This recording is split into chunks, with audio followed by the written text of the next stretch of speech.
지난주 제가 에레미야를 읽고 설교했습니다. 에레미야를 이렇게 쭉 읽어가는 중에 우리가 있는데, 오늘은 에레미야가 아니고 열왕기하 25장 마지막 장을 읽었어요.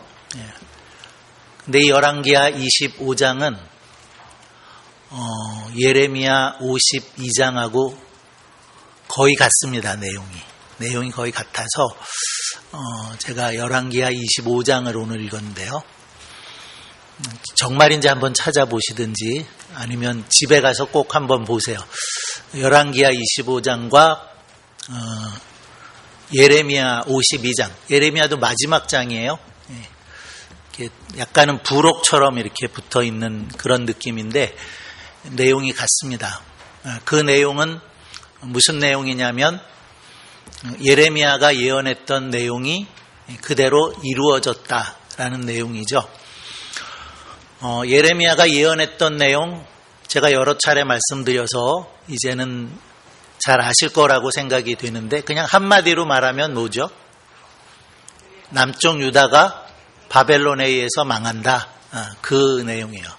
유다가 망한다라는 것인데, 이제 예레미야를 통해서 하나님이 주시는 말씀은 망하기는 하지만 그러나 바벨론에게 항복해라 하는 내용을 주셨고요.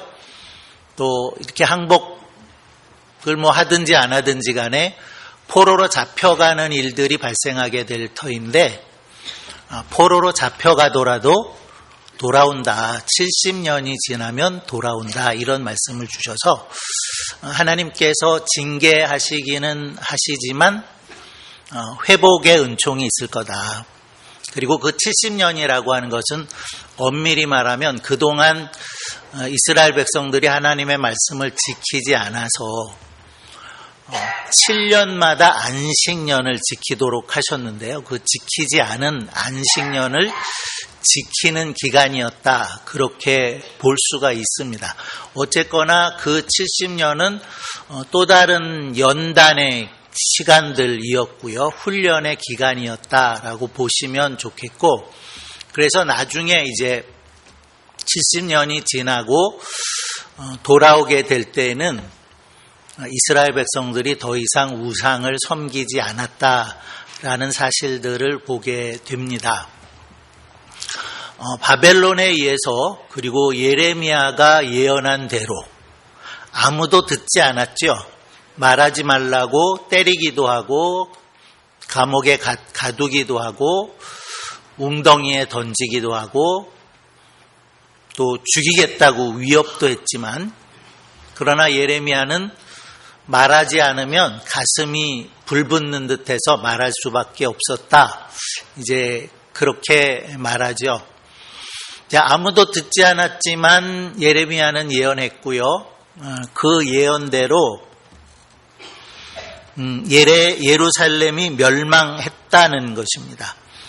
왜 예루살렘의 멸망이냐면, 예루살렘을 제외한 다른 모든 지역은 이미 바벨론 손안에 다 들어가 있었어요. 그래서 남은 곳은 예루살렘밖에 없었고, 이제 그 예루살렘이 마지막으로 느부갓네살에 의해서, 그리고 느부갓네살의 그 시위대 장관인 느부사라단에 의해서 어떻게 멸망되었는가 하는 것을 오늘 열왕기하 24장이 기록하고 있습니다. 그런데 이제 우리가 어쩌면 이런 생각이 들 수도 있을 것 같아요. 예루살렘 멸망되었다라고 하는 것, 지금으로부터 따지면 한 2600년 전 그렇게 되는데요. 그것도 우리나라도 아니고 이스라엘 남유다의 수도였던 예루살렘이 멸망받은 게 나와 우리와 뭐 그렇게 관계가 있을까? 혹시 그렇게 생각하지 않으시죠? 관계가 있어요. 어떤 관계가 있냐면, 일단은 예루살렘 멸망을 통해서 우리가 보게 되는 것은 생각해야 되는 거죠. 하나님이 세계를 경영하시는데 이렇게 택하셨던 유다 그리고 예루살렘이 멸망이 되면 어떻게 되나 그런 생각을 할 수가 있는 거죠. 그래서 하나님의 세계 경영이 앞으로는 어떻게 될 것인가 이런 의미들을 우리가 생각해 봐야 될 것이고요. 또 하나는 구속사적인 측면에서 하나님께서 이렇게 예루살렘을 멸망시켜 버리시면 하나님의 구원의 역사는 앞으로 어떻게 진행이 되는가 이제 그런 생각들을 해볼 수가 있다는 거예요. 자, 열왕기서는 무슨 내용이라고 그랬죠? 예, 왕들의 이야기예요. 그냥 제목이 왕들의 이야기인데 열왕기 이제 솔로몬 왕으로부터 오늘 마지막 유다의 마지막 왕인 시드기야 왕까지 이야기이긴 하지만 그 내용을 아주 짧게 이야기를 해보라고 그러면 왜 망했나? 그렇게 얘기해 볼 수 있어. 왜 망했나? 하나님이 왕들을 세우시죠. 또 하나님께서 특별히 세우신 나라들이었어요. 이제 분열되고 망하고 그렇게 되지만 왜 망했나라는 생각을 하게 하는 거라는 거죠. 왜 망했을까요? 이제 그게 오늘 결론일 수 있는데요.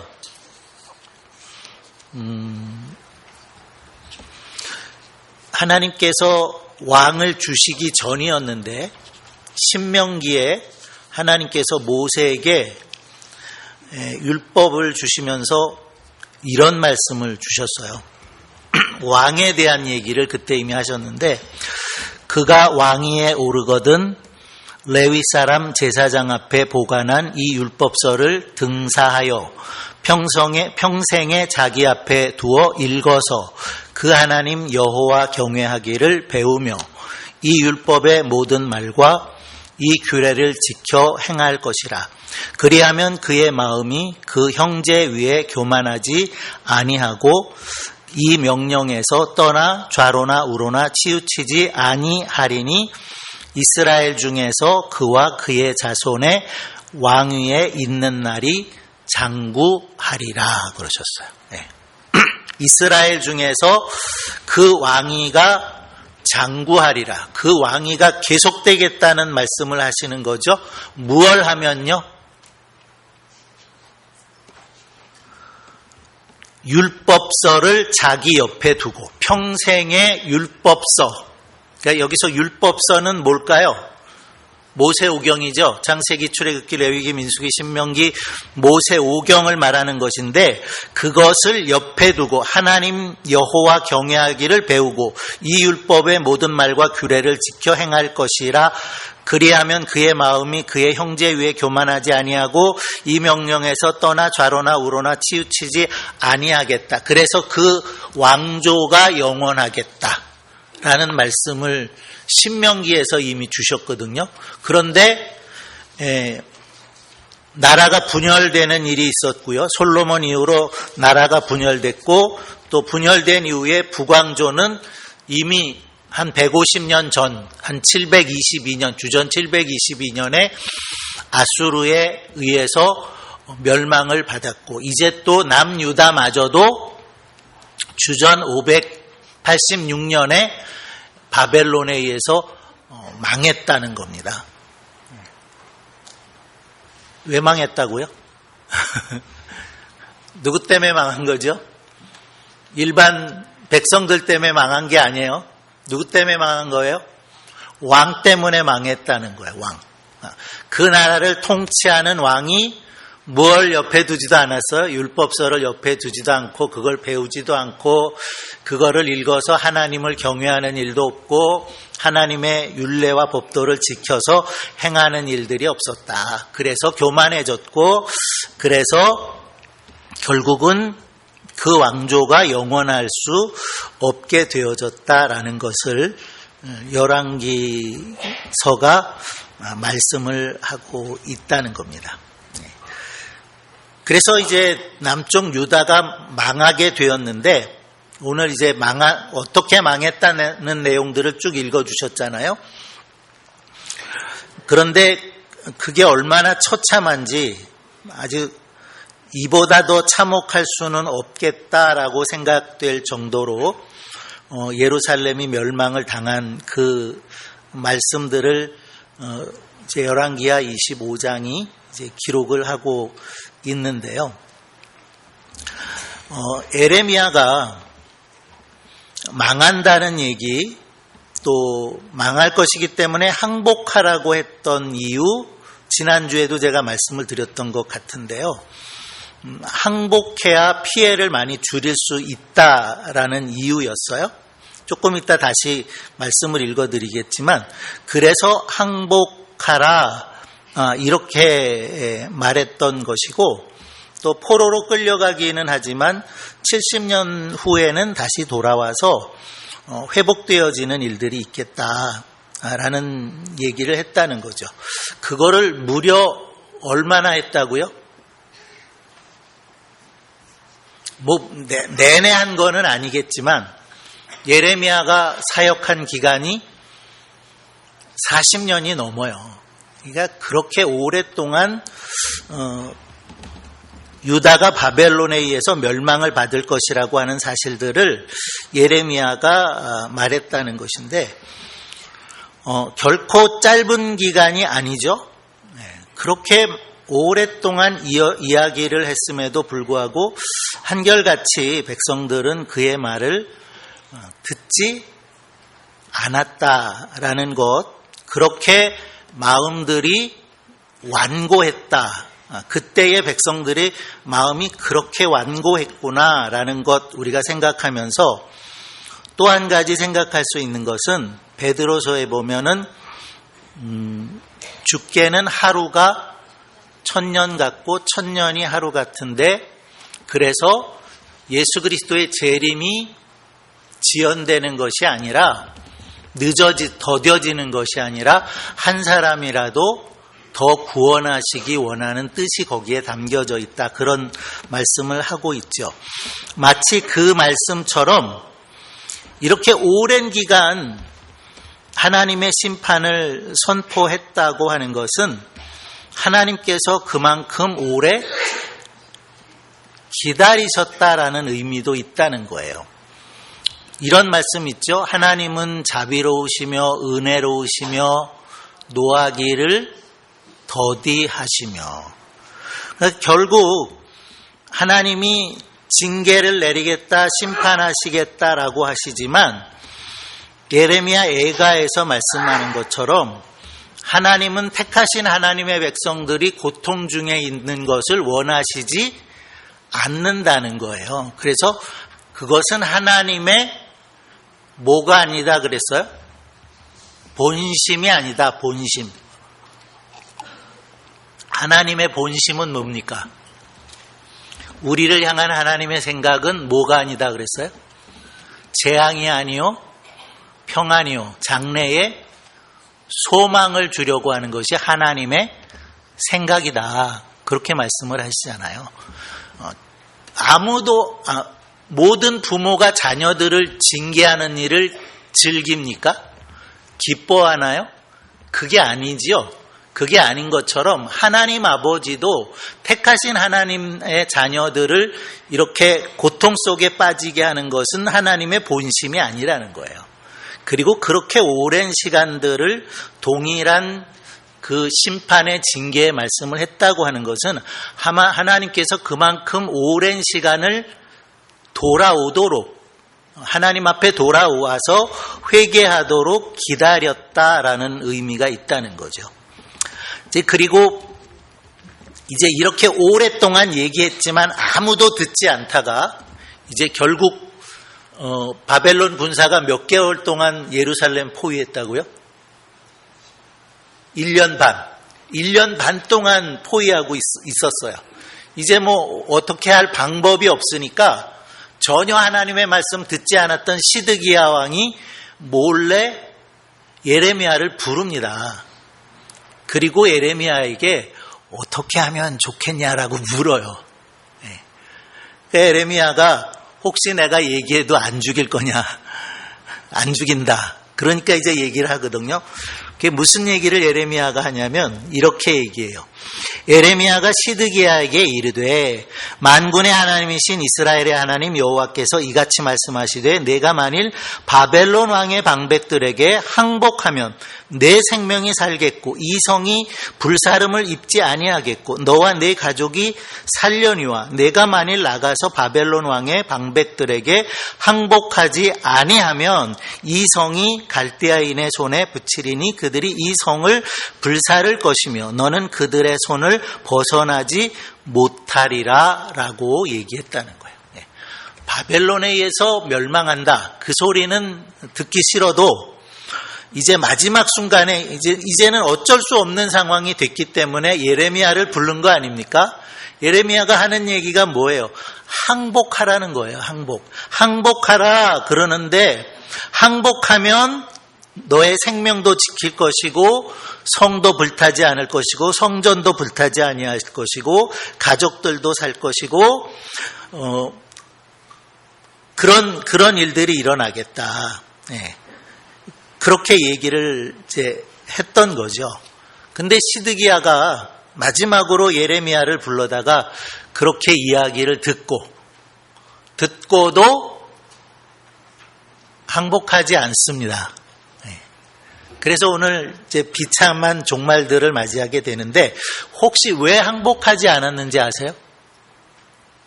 시드기야 왕이 왜 항복하지 않았습니까? 끝까지 예루살렘 성 지키려고 항복하지 않았나요? 그것이 아니고요. 시드기야가 마지막까지 항복하지 않은 이유는 너무나 허망한 그런 이유예요. 이미 예루살렘에서 2차례 바벨론에 포로되어서 잡혀갔었고요. 첫 번째 포로로 잡혀갔던 사람이 누구죠? 다니엘과 세 친구 그런 사람들이었고 두 번째 포로로 잡혀간 사람은 오늘 말씀 제일 뒤에 나오는 여호야긴 왕 이런 사람들이 잡혀갔어요. 그런데 시드기야가 항복해야 피해를 줄일 수 있다.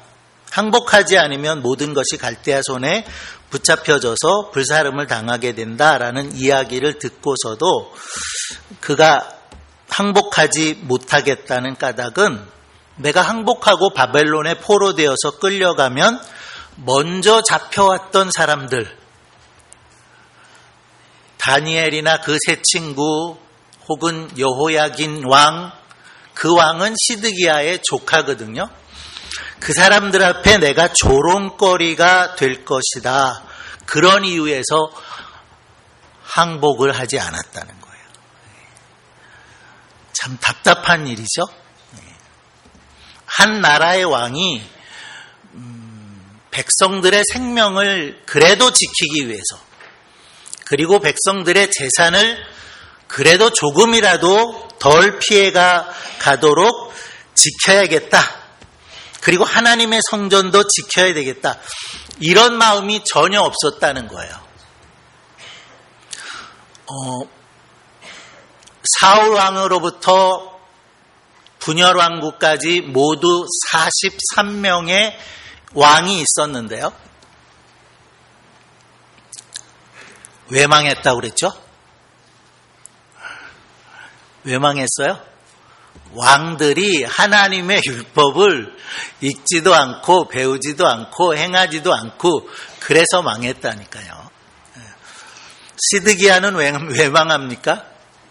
똑같은 상황이지만 더군다나 그의 경우에 있어서는 겨우 포로로 잡혀가서 조롱받을까 봐 그랬다는 거죠. 그러니까 참 왕이라는 존재가 얼마나 중요하고 나라를 이끌어가는 지도자가 얼마나 그 책임이 중요한가라는 것을 우리가 생각해 볼 수 있는 거죠. 왕이 자기 생각만 하고 있는 거예요. 나라를 생각하거나 백성을 생각하거나 하나님의 성전을 생각하는 이러한 일들이 시드기야 왕에게는 전혀 없었다는 거죠. 오직 누구 생각? 자기 생각밖에는 없었다는 거예요. 나라를 이끌어가는 왕, 통치자가 자기 생각, 자기 이익, 그것밖에 없었다라는 그런 안타까운 사실들을 오늘 우리가 이 말씀 속에서 읽게 되는 겁니다. 그래서 끝끝내 항복하지 않은 시드기야가 몰래 밤에 도망을 갑니다. 도망을 가다가 바벨론 군사의 추격을 받아서 잡히게 되죠. 그리고는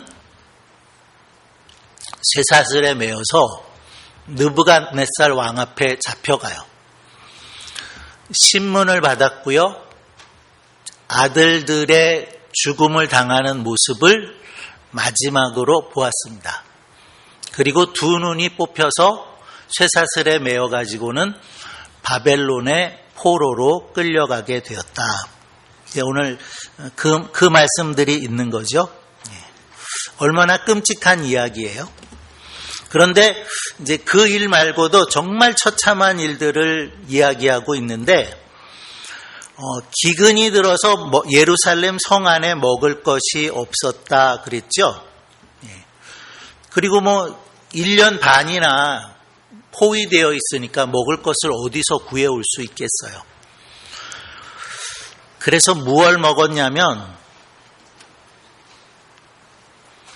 무얼 먹었을까요?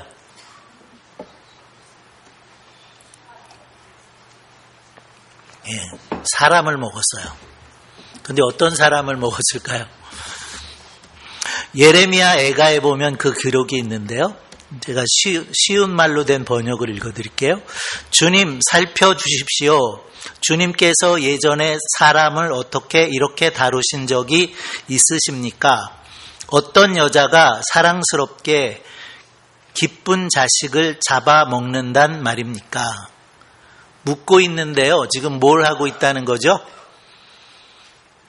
어머니가 자식을 잡아먹는다는 거예요. 또 이런 말씀을 했어요. 내 백성의 도성이 망할 때에 자애로운 어머니들이 제 손으로 자식들을 삶아서 먹었다. 이런 끔찍한 일들이 예루살렘 성 안에서 18개월 동안 포위되어 있는 상황 가운데서 그와 같은 일이 있었다는 거죠. 그리고 느부사라단이라고 하는 시위대 장관은 성전과 왕궁과 모든 집을 불살라 버렸어요. 그리고 수많은 사람들이 바벨론의 포로로 끌려갔고요. 남겨진 사람들은 비천한 사람들만 남겨졌다라고 말씀하고 있어서 바벨론을 향해서 저항하거나 독립하고자 하는 그런 일들을 전혀 할 수 없는 사람들만 남겨놓고 그들이 농사를 짓도록 하게 하였다. 이런 말씀들을 하고 있는 거죠. 우리가 6.25 전쟁을 경험을 했고 그때를 기억하시는 분들은 아마 이런 일들이 얼마나 처참한 일인가라고 하는 것을 좀 생각하실 수 있겠는데요. 아닌 분들은 잘 모르시겠죠. 저도 경험해 보지 않아서 잘 모르겠지만 이 바벨론과 했던 전쟁의 끝이 얼마나 처참한 것이었는가 하는 것을 우리가 생각해 볼 수가 있는 거죠. 그것도 이유를 생각해 보면 결국은 하나님의 말씀을 듣지 않았기 때문이다라는 것이고, 설사 점령을 당하기는 했어도 항복만 했더라도 이런 처참한 지경에까지는 이르지 않았겠다라는 생각을 해볼 수가 있겠습니다.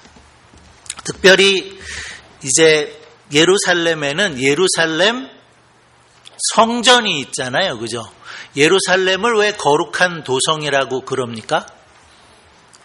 거기에 성전이 있기 때문이에요. 그 성전이 지어졌을 때에 하나님께서 어떤 말씀을 주셨냐면 그 위에 항상 하나님의 눈과 마음이 자리 잡고 있던 그 집이라고 이렇게 말씀하고 있는 것을 우리가 볼 수가 있습니다. 성전은 거기에 늘 하나님의 눈과 마음이 자리하고 있다. 달리 말하면 하나님이 임재하고 계시다. 하나님이 함께하고 계신다라는 거죠. 자, 그런 이유 때문에 더욱 이스라엘 백성들, 남유다의 백성들은 예루살렘이 결코 망할 수 없을 거라는 믿음을 가지고 있었던 거예요. 하나님을 온전히 섬기지 않으면서도 우리는 하나님의 선택받은 백성이다. 우리는 하나님께서 구별하신 거룩한 백성이다. 나라는 제사장 나라 삼은 나라다. 라고 하는 이유 때문에 그들이 하나님을 온전히 섬기지도 않고 우상을 겸하여 섬길 때에 도시에 수만큼 많은 우상들을 섬기면서도 무슨 믿음을 가졌다고요? 우리는 망하지 않는다. 선택받았기 때문에 망하지 않는다. 거룩하게 구별됐기 때문에 망하지 않는다. 성전이 있기 때문에 망하지 않는다고 하는 믿음을 가졌다는 거예요. 그런데 어떻게 됐어요? 그렇게 됐죠? 자, 그렇게 될 것을 솔로몬에게 이미 예언하셨었어요. 읽어드릴게요. 너희가 나를 따르지 아니하며 내가 너희 앞에 둔 나의 계명과 법도를 지키지 아니하고 가서 다른 신을 섬기고 경배하면 내가 이스라엘을 나의 준 땅에서 끊어버릴 것이요 내 이름을 위하여 내가 거룩하게 구별한 이 성전이라도 내 앞에서 던져버리리니 이스라엘은 모든 민족 가운데 속담거리와 이야기거리가 될 것이다 라고 솔로몬 때 이미 하나님 말씀하셨다는 거예요. 성전이 있다고 해서 망하지 않는 것이 아니다라는 거죠. 성전이 있어도 너희가 나를 따르지 아니하며 내가 너희 앞에 둔 나의 계명과 법도를 지키지 아니하고 가서 다른 신을 경배하게 될 경우에는 이 땅에서도 끊어버리겠다. 그리고 거룩하게 구별한 성전도 하나님께서 던져버려서 웃음거리가 되게 하시겠다라고 말씀하셨고 그 일이 지금 시드기야 왕 때 주전 586년에 바벨론 느부갓네살 왕에 의해서 그대로 이루어졌다라는 사실을 말씀을 하고 있다는 겁니다. 우리가 이 말씀들을 읽으면서 생각해야 될 것이 뭐냐면 우리는 믿기만 하면 구원받는다. 그런 믿음이 있죠. 정말 그런 걸까요? 이건 참 조심해서 해야 할 말이기는 합니다만은 믿음이 있다면 믿음으로 에베소서에 보면 은혜로 말미암아 믿음으로 구원을 받는 것이기 때문에 그것은 하나님의 선물이고 자랑할 것이 없다라고 말씀을 해요. 그러나 야고보서에 가면 행함이 없는 믿음은 죽은 믿음이고 행함이 있어야 그게 온전한 믿음이다. 이런 말씀하고 있는 거 아시죠? 믿음만으로라고 하는 것이 너무 강조되다 보니까 우리는 그냥 믿기만 하면 그냥 끝인 거예요. 근데 오늘 이 말씀이 그런 걸까요? 성전을 던져버리겠다고 하신 말씀, 그리고 거룩하게 구별했고 제사장 나라 삼았고 하나님께 선택받았던 하나님의 백성들이 이렇게 아주 참담한 하나님의 징계를 받는다고 하는 것을 우리가 볼 때에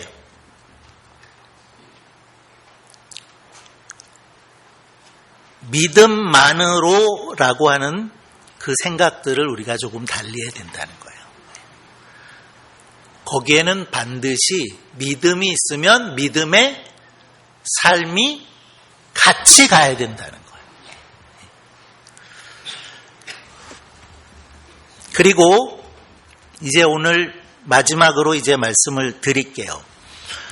이렇게 멸망을 받은 이유, 그래서 열왕기는 왜 망했냐라는 그런 답을 우리에게 준다고 했지만 결국 그 답은 무엇이냐면 진정한 왕이신 하나님을 인정하지 않고 섬기지 않고 순종하지 않았다라는 거예요. 이스라엘 백성의 원래 왕은 누굽니까? 하나님이시죠. 사사시대는 그때의 이스라엘에 왕이 없으므로 사람마다 각각 자기 소견에 옳은 대로 살았더라 라고 말씀하고 있지만 정말 왕은 누구예요?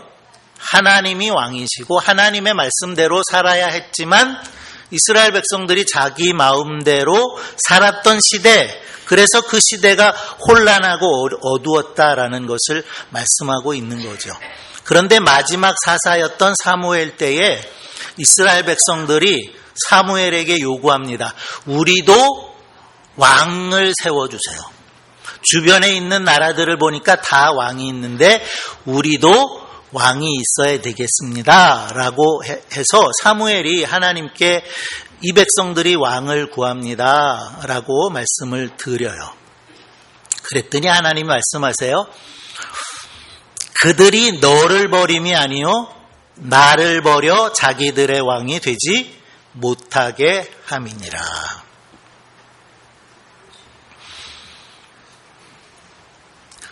하나님을 버려서 하나님을 왕되지 못하게 하려 합니다. 이렇게 하나님이 말씀하셨다는 거예요. 달리 말하면 무슨 말입니까? 내가 왕인데, 하나님이 왕인데 이 백성들은 나를 온전히 섬기지 않는다. 43명의 왕들이 있었지만 그 중에 유일하게 하나님을 온전히 섬겼던 왕은 다윗 왕 한 사람밖에 없었고요. 물론 유다에는 더러 다윗의 길로 행했다라고 이야기되고 있는 왕들이 있지만 그러나 그 왕들도 온전히 하나님을 끝까지 섬기지는 못했다는 것을 우리가 볼 수가 있는 겁니다. 그런 이유에서 이렇게 아수르에서 북이스라엘이 멸망을 당하고 오늘 열왕기하 25장을 통해서 바벨론에 의해서 남쪽 유다가 아주 처참하게 멸망을 당하는 그런 모습을 우리가 보면서 생각해야 될 것은 하나님이 왕이시다. 그거예요. 하나님이 진정한 왕이시고 우리는 하나님을 섬겨야 한다라는 거죠. 자, 근데 이제 오늘 이 열왕기하의 말씀이 이처럼 절망으로 끝나지는 않아요. 시드기야 왕 바로 앞에 왕이었던 여호야긴 왕이 포로로 잡혀가서 있었는데 그 에윌 무로닥이라고 하는 왕이 바뀌고 나서 여호야긴 왕을 감옥에서 내어보냈고 머리를 들게 했고 왕의 상에서 함께 먹게 했다라고 하는 얘기를 하면서 뭔가 절망 중에 다른 변화를 희망을 암시하고 있는 것을 마지막에 읽을 수 있어요. 포로로 잡혀갔던 왕을 석방했고 왕의 지위를 복권했고 그래서 왕이 함께 상에 먹었다라는 얘기는 두 가지 이야기를 우리가 생각해 볼 수 있는데요. 먼저는 예레미야가 예언할 때에 바벨론에 의해서 망한다 했지만 그래서 포로로 잡혀가지만 언제 돌아온다고요? 70년 후에 돌아온다. 여호야긴이 잡혀가서 37년 동안 감옥에 있다가 55세 되는 나이에 감옥에서 나왔다는 거예요. 그 말씀 속에는 예레미야를 통해서 70년 후에는 다시 돌아온다라는 그 하나님의 약속이 이제 이루어지겠구나라는 희망을 엿볼 수 있는 거고요. 또 한 가지는 시드기야 왕이 죽으면서 그 왕자들이 죽었잖아요. 근데 그런 모습을 보면서 우리가 생각할 수 있는 것은 그러면 하나님이 다윗 왕조는 영원하겠다고 그랬는데 다윗 왕조가 끊어진 걸까? 이런 생각해 볼 수가 있겠죠. 그런데 바벨론에 누가 있었다고요? 여호야긴 왕이 있었고 그를 다시 복권시켜주는 그런 모습이 있었다는 얘기는 다윗 왕조가 여기서 끝나는 것이 아니겠구나라는 소망을 우리가 엿볼 수 있다는 거죠. 자, 그래서 사실은 왕정은 여기서 끝나요. 열왕기하 25장 그리고 예레미야 52장에서 끝나고 다시 회복하는 이야기 말라기가 쓰여져서 구약 성경이 끝나게 되는데요. 그리고 마태복음이 시작되죠. 제가 처음에 말씀드릴 때 이 사건들을 통해서 우리는 하나님의 세계 경영이 어떻게 이루어지는 것일까? 그리고 하나님의 구속사가 앞으로 어떻게 진행될 것인가? 이런 것들을 생각해 볼 수가 있다고 말씀드렸죠. 무슨 일이 일어나는 거예요? 마태복음 1장 1절에 아브라함과 다윗의 자손 예수 그리스도의 세계라 라고 하면서 예수 그리스도가 오신다는 것을 말씀을 한다는 거예요. 그리고 그 예수 그리스도가 바로 다윗의 왕조 가운데서 다윗의 혈통 가운데서 오실 우리를 구원하실 메시아 왕이다라는 사실들을 신약 성경에 와서 말씀을 하고 있다는 거죠. 그래서 동방 박사들이 별을 보면서 찾아와서 헤롯 왕을 만났을 때 무슨 이야기를 하나요? 이스라엘의 유다의 왕이 어디에서 나셨느냐? 그런 질문을 하고 있죠. 유대인의 왕으로 나시니가 어디 계시냐? 우리가 동방에서 그의 별을 보고 그에게 경배하러 왔노라. 예수님이 빌라도에게 재판을 받을 때에 빌라도가 묻습니다. 내가 유대의 왕이냐? 예수님 뭐라고 대답하시죠? 뭐라고 대답하셨어요? 내 말이 옳도다 그러셨어요. 물론 예수님의 의미는 이 지상의 왕이라는 의미는 아니죠. 그러나 내가 왕이냐라고 물었을 때 예수님의 대답은 내가 옳도다라고 말씀하셨고, 예수님께서 십자가에서 대속의 죽음을 죽으실 때에 십자가에 편말이 붙었는데 뭐라고 붙었어요? 유대인의 왕이라고 쓴 그 죄패가 붙어 있었다는 거죠. 결국 예수님이 왕으로 오시는 그러한 일들, 그러한 사건들을 하나님께서 우리에게 이루셨다라는 것이고요. 이제 이러한 말씀들을 생각하면서 마지막으로 던지고 싶은 질문이 있는데, 그것은 누가 왕이냐 하는 거예요. 누가 왕이냐. 우리가 읽어오는 역사서 안에서도 얘기하고 있는 것은 진정한 왕은 여호와 하나님이시다라는 것을 말씀을 하고 있고요. 이 말씀들을 통해서 우리가 교훈을 받아야 할 것은 오늘 우리에게 있어서 왕은 누구냐 하는 거예요. 여러분에게 있어서 왕은 누굽니까? 여러분입니까? 그러면 여러분 마음대로 다 하실 수 있어야 돼요. 왕은 자기 마음대로 다 하죠. 모든 일들이 내 마음대로 다 되든가요? 계획한 일들이 내 마음대로 되든가요? 계획한 사업이 내 마음대로 번성하던가요? 이루고자 하는 일들이 내 마음대로 되든가요? 아니죠. 왕은 누구세요? 하나님이세요. 왕은 예수 그리스도세요. 결국 우리가 오늘 이 시간을 통해서 다시 고백하기를 바라요. 나의 왕은 하나님이십니다. 내 인생의 주인은 제가 아닙니다. 하나님이십니다. 그렇게 고백할 수 있는 우리 모두가 되기를 바랍니다.